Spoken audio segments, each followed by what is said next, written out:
श्रीराम समर्थ।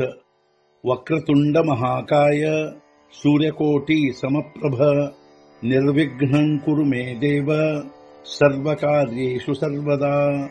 गुरुर्ब्रह्मा गुरुर्विष्णुः गुरुर्देवो महेश्वरः गुरुः साक्षात् परब्रह्म तस्मै श्री गुरवे नमः।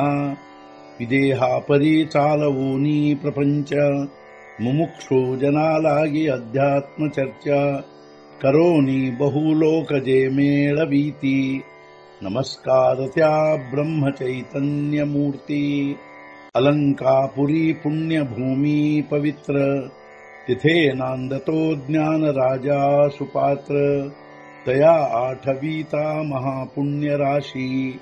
नमस्कार माझा सद्गुरु श्री ज्ञानेश्वराशी। सद्गुरुनाथ महाराज की जय। जय जय रघुवीर समर्थ। श्रीराम समर्थ। जय जय रामकृष्ण हरी।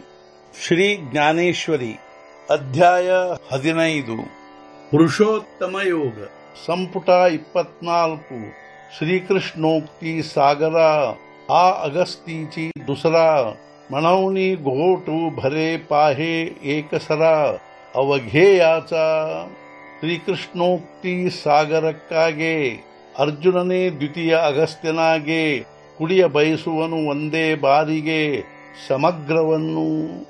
ಶ್ರೀಕೃಷ್ಣನ ದಿವ್ಯ ವಿಚಾರೋಕ್ತಿಗಳೆಂಬ ಸಾಗರಕ್ಕಾಗಿ ಅರ್ಜುನನೇ ದ್ವಿತೀಯ ಅಗಸ್ತ್ಯನಾಗಿ ಸಂಪೂರ್ಣ ಸಮುದ್ರವನ್ನೇ ಒಂದೇ ಬಾರಿಗೆ ಕುಡಿಯ ಬಯಸುವನು। ಐಸಿ ಸೋಯಸಾಂಡೂನಿ ಖಬಳಿಲಿ आवडी अर्जुनी देवे देखिली तेथ जालेनी सुखे केली ಪುರವಂಡೀತಯ। ಹೀಗೆ ಅಮರ್ಯಾದವಾದದ್ದನ್ನು ಶ್ರೀಕೃಷ್ಣ ನೋಡಿ ಅರ್ಜುನನ ಆಸಕ್ತಿಯನ್ನು ಆಗ ತನಗಾದ ಸುಖ ನಿವಾರಿಸಿದನು ಅರ್ಜುನನ ಮೇಲೆ। ಶ್ರೀಕೃಷ್ಣನು ಅರ್ಜುನನ ಅಮರ್ಯಾದವಾದ ಆಸಕ್ತಿಯನ್ನು ನೋಡಿ ತನಗಾದ ಸುಖವನ್ನು ಆನಂದವನ್ನು ಅರ್ಜುನನ ಮೇಲೆ ನಿವಾರಿಸಿ ಒಗೆದನು। ಶ್ಲೋಕ ಶ್ರೀ ಭಗವಾನುವಾಚ ಊರ್ಧ್ವಮೂಲಮಧಃಶಾಖಮಶ್ವತ್ಥಂ ಪ್ರಾಹುರವ್ಯಯಂ ಛಂದಾಂಸಿ ಯಸ್ಯ ಪರ್ಣಾನಿ ಯಸ್ತಂ ವೇದ ಸ ವೇದವಿತ್। ಶ್ರೀಕೃಷ್ಣನೆಂದನು, ಯಾವುದರ ಮೂಲ ಮೇಲೆ ಅಂದರೆ ಬ್ರಹ್ಮನಲ್ಲಿ ಇರುತ್ತದೆಯೋ, ಯಾವುದರ ಶಾಖೆಗಳು ಕೆಳಗೆ ಇರುತ್ತವೆಯೋ, ಯಾವುದು ಅಶ್ವತ್ಥ ಅಂದರೆ ವಿನಾಶಿಯಾಗಿರುತ್ತದೆಯೋ, ಆದರೂ ಅದಕ್ಕೆ ಸಾಮಾನ್ಯ ಜನರು ಅವಿನಾಶಿ ಎಂದು ಅನ್ನುತ್ತಾರೆ। ವೇದಗಳ ಯಾವುದರ ಎಲೆಗಳೋ ಅಂಥ ಯಾವ ಪ್ರಪಂಚರೂಪಿ ವೃಕ್ಷವಿರುತ್ತದೆಯೋ ಅದರ ಮೂಲವು ಅಜ್ಞಾನವೇ ಆಗಿರುತ್ತದೆ। ಆದ್ದರಿಂದ ಇದು ಕ್ಷಣಭಂಗುರವಾಗಿರುತ್ತದೆಂದು ಇದನ್ನು ಯಾರು ತಿಳಿಯುತ್ತಾರೋ ಅವರು ನಿಜವಾದ ವೇದವೇತ್ತ ಅಂದರೆ ಜ್ಞಾನಿಯಾಗಿರುತ್ತಾರೆ। ಮಗಮಣೆ ಧನಂಜಯ ತೇ ಊರ್ಧ್ವಗ ತರೂಯಯ ಏಣೇ ರುಖೇ ಚಿಕಾ ಜಯ ಊರ್ಧ್ವತಾಗಮೇ। ಆಗ ಶ್ರೀಕೃಷ್ಣ ಅರ್ಜುನನಿಗೆಂದನು, ಈ ವೃಕ್ಷಕ್ಕೆ ಪರಮಾತ್ಮನೇ ಊರ್ಧ್ವನು, ಈ ವೃಕ್ಷದ ಕೆಳತನದಿಂದಲೇ ಅವನು ಊರ್ಧ್ವತೆ ಹೊಂದಿರುವನು।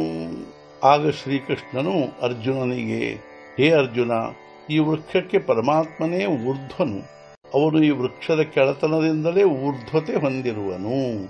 सद्गुरुनाथ महाराज की जय। जय जय रघुवीर समर्थ।